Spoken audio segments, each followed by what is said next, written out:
Mga kabunyog, mga kababayan, magandang araw po sa inyong lahat.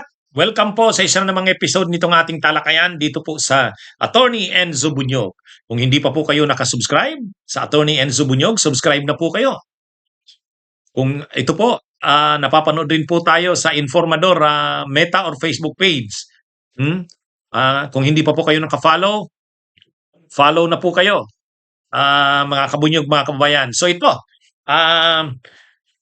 itong topics natin ngayon mga kabunyog, huwag kayong aalis, mahaba-haba itong topics natin. Ito yung pagkakaiba nitong social media platforms ko na to. Kasi dito mahaba-haba yung talakayan natin. Unang pag-usapan natin, nireject ng Armed Forces of the Philippines si Chavit. Kaya Chavit, reject. Rejected si Chavit.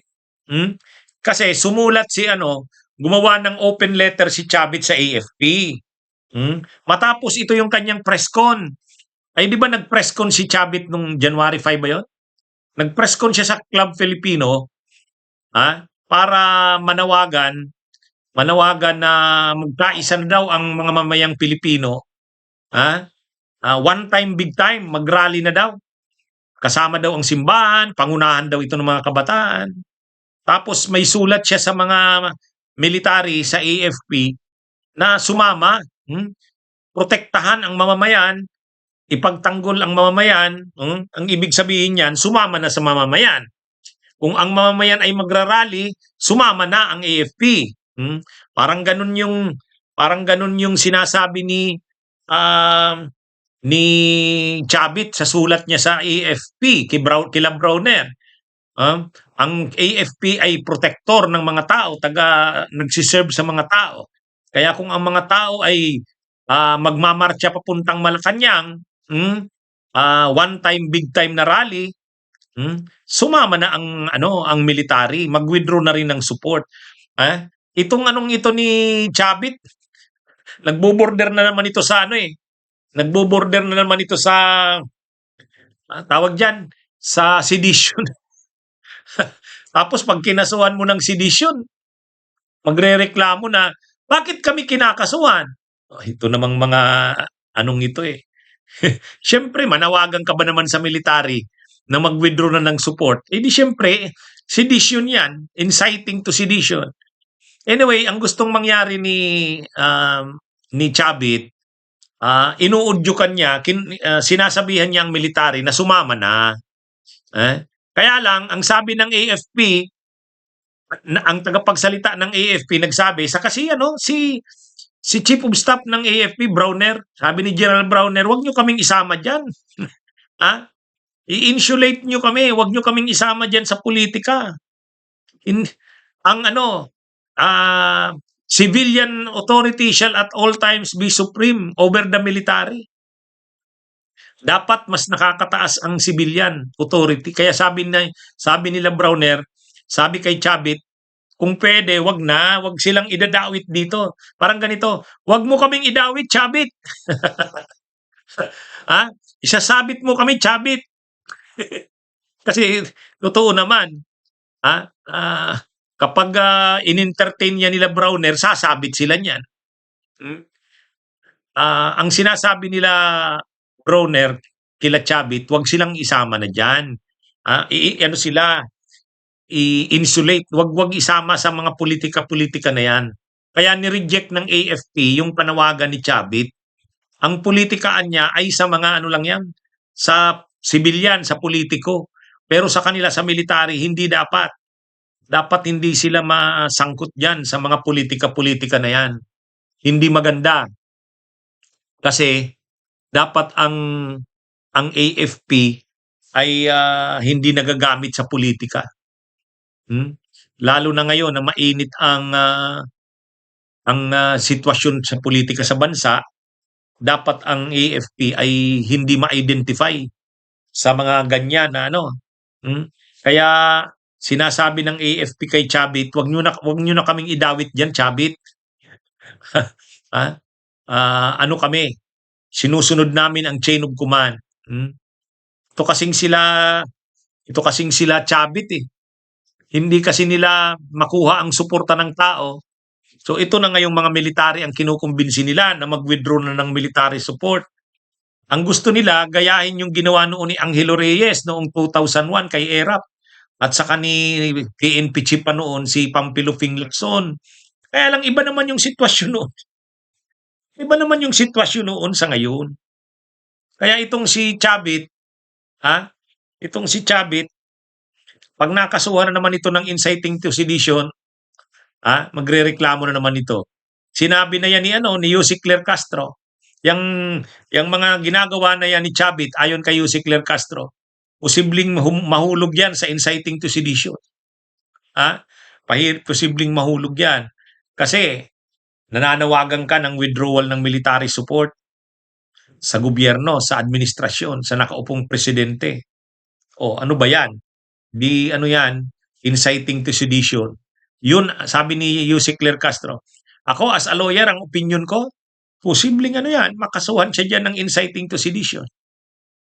Ito namang si Chavit kasi, parang masyadong talaga, pinipersonal niya talaga yung hinanakit niya sa administrasyon ni PBBM, ni Marcos. Ang unang hinanakit niya ni Chavit, yung sinabi niya mismo, pinangakuan daw siya ng posisyon o kaya yung niya, pamangkin niya ba yun o kapatid niya, ilalagay daw sa PCSO. Hindi naman daw natupad. Si Lisa Araneta pa daw, yung first lady pa ang nangako sa kanya niya.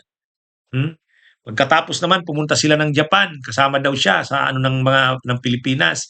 Bumisita sa Japan yung state visit ni PBBM. Tapos nung nagsalita daw si PBBM, hindi man lang daw siya ni-recognize, pinakilala yung iba.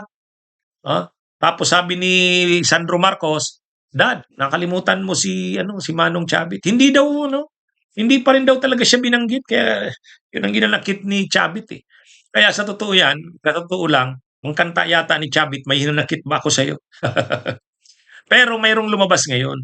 Hindi lang yun, mayroong pa isang dahilan. Bakit na si Chavit? Yung Metro Walk, yung commercial hub na dinevelop niya doon sa may Taguig, ay sa may Pasig, sa may Meralco at Ortigas.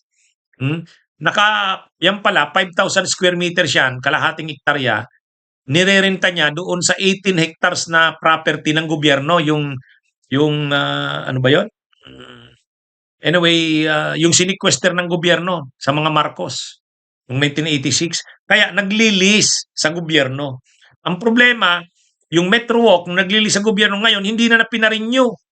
Wala na, hindi na pinarenew yung lease, hindi na in-extend. May mahinanakit ngayon si Chavit. Ngayon, kaya inuudyukan niya ngayon yung military na mag-withdraw ng support. Yung military naman nagsasabi, wag nyo na kaming idamay dyan, wag nyo na kaming isama dyan. Ano na yun? Panatiliin natin na professional ang organization ng AFP. Hindi siya nai-involve sa mga politika-politika. Anyway, reject si Chavit. Ayaw, sabi ng AFP, wag mo kaming isabit, wag mo kaming idawit, Chavit. Ito mga kabunyog, mga kabayan, yung pleadings ni Roque sa Korte Suprema, delikado yun. Mayroong mga nagbuboses na dapat hindi tanggapin ng Korte Suprema yun.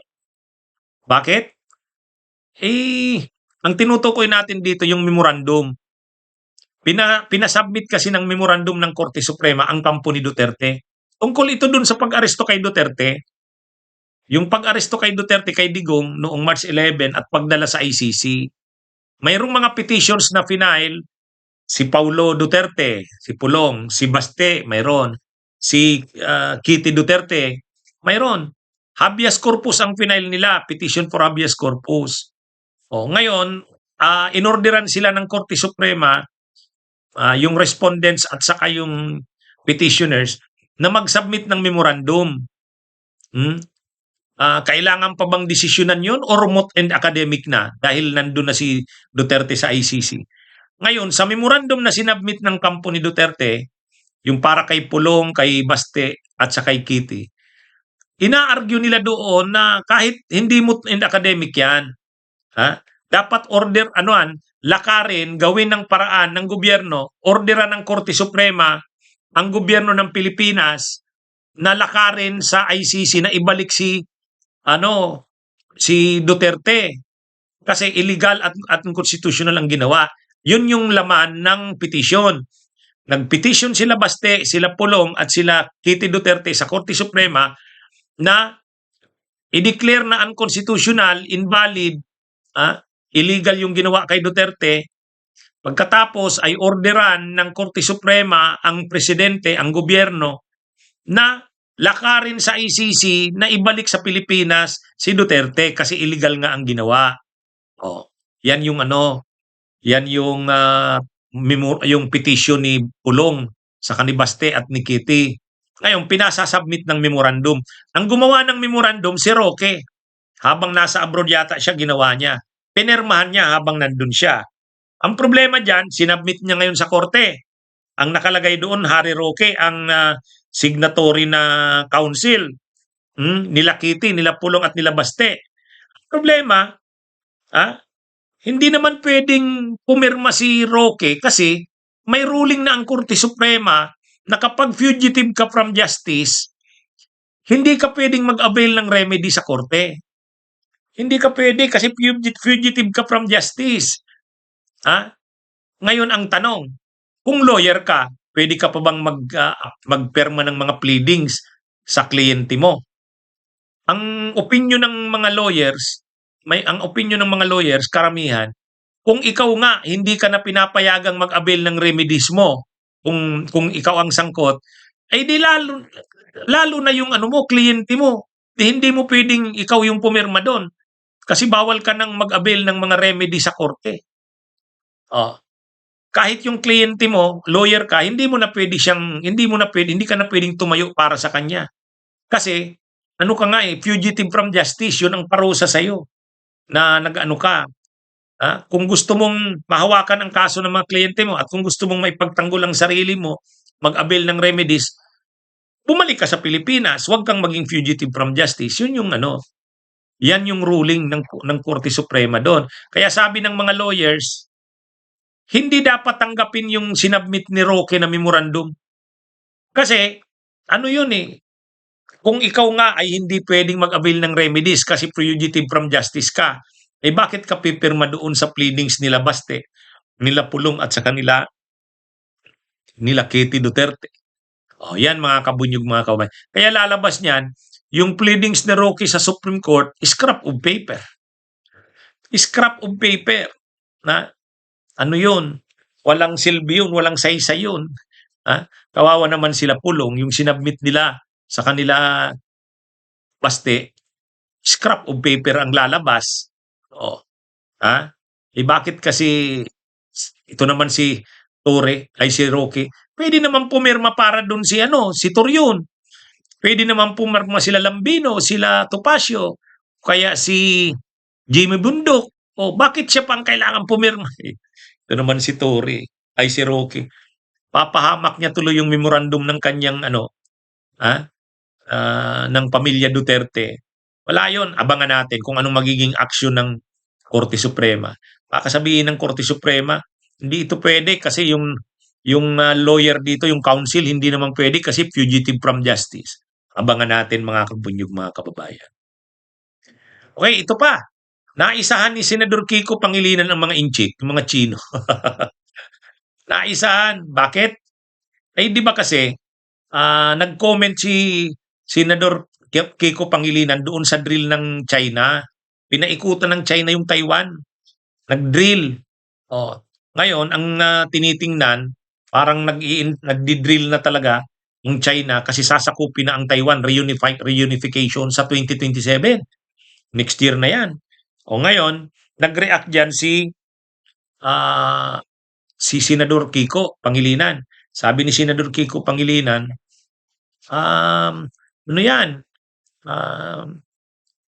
ito? Hindi maganda itong drill na ito. Nagpapainit ng sitwasyon. Ngayon, nag-react din ng China kay Kiko Pangilinan. Matuto daw si Senador Kiko, na irespeto ang One China policy. Ngayon, sabi naman ni Senador Kiko Pangilinan, wala naman sa kanyang problema yung One China policy, nire-respeto niya yan at recognize niya. Kaya lang, dapat din ah, um, i-recognize din ng China yung karapatan ng Pilipinas sa exclusive economic zone nito. Ngayon may sagot na naman ng China. Sabi ng China, kinikilala na naman namin ang karapatan ng Pilipinas na ipaglaban ang EEZ nito, yung exclusive. Pareho din na sila din daw sa China ay mayroon ding EEZ. O di anong ibig sabihin nun? Naisahan ni Senador Kiko ang mga Chino. Oh, parang tinanggap na ng mga Chino sa kanilang statement na yon na may karapatan nga ang Pilipinas sa EEZ nito. Oh, yung pala eh. Ha? Naisahan yung mga inchik ano? Sabi ng mga sa pahayag ng gobyerno ng tagapagsalita ng China, kinikilala namin na ang Pilipinas ay may karapatang ipaglaban ang kanilang EEZ. O yun. Yung pala. Oh, yung pala. Oh. Bakit na ganyan pa rin ang ginagawa nila kung kinikilala na nila na ang karapatan ng Pilipinas sa naipaglaban ang exclusive economic zone nito, di ba? Kaya naisahan doon ng Chino napaamin. Napaamin ang Chino na mayroon ngang na ang exclusive economic zone nga ng Pilipinas ay para sa Pilipinas. Ngayon sabi ng China, kinikilala namin ang exclusive economic zone ng Pilipinas.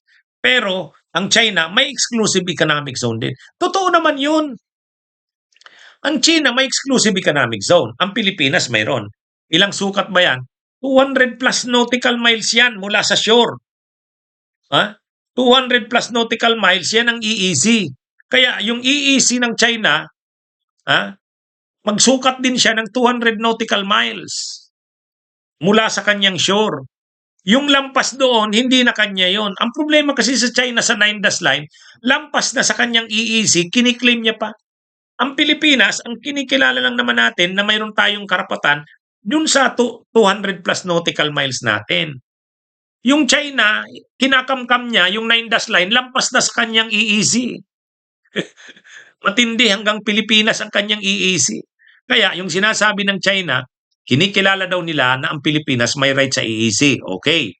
Sila rin daw mayroon din. Yes, hindi naman dinidinay ng Pilipinas na may right din ang China sa EEZ nila. Kaya lang, yung kanilang EEZ, limited din yan. Hanggang lang yan sa kanila, yung 200 nautical miles mula sa kanila. Yung nag-drawing sila nung 9-dash line na hanggang Pilipinas sa akop na, yun ang illegal yun. Anyway, yan mga kabunyog mga kabayan, magandang araw sa inyong lahat. Mabuhay po tayo.